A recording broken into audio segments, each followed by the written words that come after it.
আর আমি অ্যাস্ট্রোলজার শ্রী অরিজিৎ। আজকে আপনাদের বলবো 20 মার্চ শুক্রবার দিনটি আপনার কেমন যাবে। প্রথমেই বলে রাখি, শুক্রবার অবশ্যই বৈভব লক্ষ্মীর পুজো করুন। পারলে গোমাতাকে সেদিন রুটি খাওয়ান, যে কোনো সবুজ খাদ্যদ্রব্য প্রদান করে থাকুন।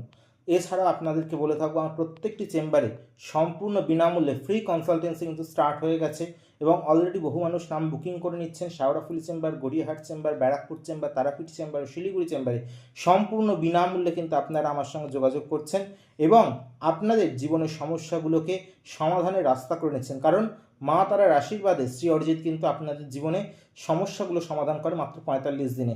সেই জন্য বহু মানুষ এসে উপকৃত হয়েছে এবং আপনি যদি নিজের সমস্যার সমাধান চান, যে জীবন সম্পর্কে সর্বোপরি সচেতন হন, বহু জায়গায় গিয়ে ঠকে যান, একবার হলে যদি শ্রী অরিজিতের উপর বিশ্বাস, আস্থা, ভরসা নিয়ে আসেন, নিশ্চয়ই মা তারার আশীর্বাদে আপনি বিমুখ হবেন না। কারণ এই ভিডিও যদি আপনার কাছে পৌঁছায়, সেটিই কিন্তু মা তারার আশীর্বাদ। ভগবতী নিশ্চয়ই আপনাকে ইঙ্গিত দিচ্ছে যে আপনার সমস্যার সমাধান যে ব্যক্তি হাত ধরে হবে, সেই ব্যক্তিকে কিন্তু আপনি সামনে উনি ভিডিওর মাধ্যমে উপস্থিত করছেন। প্রথমেই বলবো, মেষ রাশির যে সমস্ত জাতক জাতিকারা আছেন, মোটের উপর দিয়ে দিন শুভ। মানসিক দিক থেকে কিছুটা বিপর্যস্ত থাকবেন। যারা বৃষ রাশির জাতক জাতিকারা আছেন, কর্মক্ষেত্রে ঝঞ্ঝাটের মুখোমুখি হবেন এবং পারিবারিক ক্ষেত্রে কিন্তু ডামাডোলে পড়বেন। যারা মিথুন রাশির জাতক জাতিকারা আছেন, আর্থিক দিকে বিশেষ শুভ, পারিবারিক ক্ষেত্রে বিশেষ লাভবান হবেন। যারা কর্কট রাশির জাতক জাতিকারা আছেন, আর্থিক লসের যোগ এবং পারিবারিক ক্ষেত্রেও কিন্তু বিশেষভাবে শরীর স্বাস্থ্য নিয়ে সচেতন থাকুন। যারা আছেন সিংহ রাশির জাতক জাতিকা, পারিবারিক ক্ষেত্রে কিন্তু বিশেষ সুবিধা পাবেন। মানসিক দিক থেকে কিছুটা স্টেবিলিটি থাকবে এবং আর্থিক দিকে কিছুটা ডামাডোলে ভুগবেন। যারা কন্যা রাশির জাতক জাতিকারা আছেন, ব্যবসা ক্ষেত্রে ঝঞ্ঝাটের মুখে পড়বেন। পারিবারিক ক্ষেত্রে সাপোর্ট পাবেন। ব্যবসা ক্ষেত্রে কিন্তু বিশেষভাবে সজাগ সতর্ক থাকুন। আর্থিক দিক মোটের উপর দিয়ে শুভ। যারা আছেন তুলা রাশির জাতক জাতিকা, পারিবারিক ক্ষেত্রে সাপোর্ট পাবেন। ব্যবসা ক্ষেত্রে বিশেষ শুভ। সচেতনভাবে চলুন শরীরের দিকে। যারা আছেন বৃশ্চিক রাশির জাতক জাতিকা, মানসিকভাবে কিন্তু সজাগ সতর্ক থাকুন।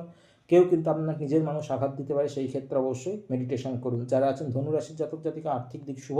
পারিবারিক ক্ষেত্রে বিশেষ সাপোর্ট পাবেন। যারা আছেন কিন্তু আমাদের ন্যাচারাল জোডিয়াকের যে 10th হাউস, তারা হচ্ছে মকর রাশির জাতক জাতিকা, তারা পারিবারিক ক্ষেত্রে বিশেষ সুবিধা পাবেন এবং কথা বুঝে বলুন, মাথা কিন্তু অযথা গরম হয়ে যেতে পারে। যারা আছেন কুম্ভ রাশির জাতক জাতিকা, পারিবারিক ক্ষেত্রে শুভ, বন্ধুর মাধ্যমে কিন্তু সুখবর পাবেন। আর্থিক দিক মোটের উপর দিয়ে শুভ যাবে। যারা আছেন মীন রাশির জাতক জাতিকা, পারিবারিক ক্ষেত্রে সজাগ সতর্ক থাকুন। শরীর কিন্তু আপনার ভোগাবে, শত্রু কিন্তু আপনার জীবনে ঝড় নিয়ে আসতে পারে, সেই ক্ষেত্রে সজাগ সতর্ক থাকুন। আর প্রত্যেকবারের মতো বলবো, যদি আজকে আলোর দিশা চ্যানেল নতুন হয়ে থাকেন, অবশ্যই চ্যানেলটি সাবস্ক্রাইব করুন।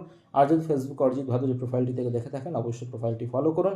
আর যদি নিজের জীবনের সমস্যাগুলোকে সমাধান করতে চান, অবশ্যই একবার হলো আমার চেম্বারে যোগাযোগ করুন। নিশ্চয়ই মা তারার আশীর্বাদে আপনি সমস্যামুক্ত হবেন। প্রত্যেকে ভালো থাকুন। জয় মা।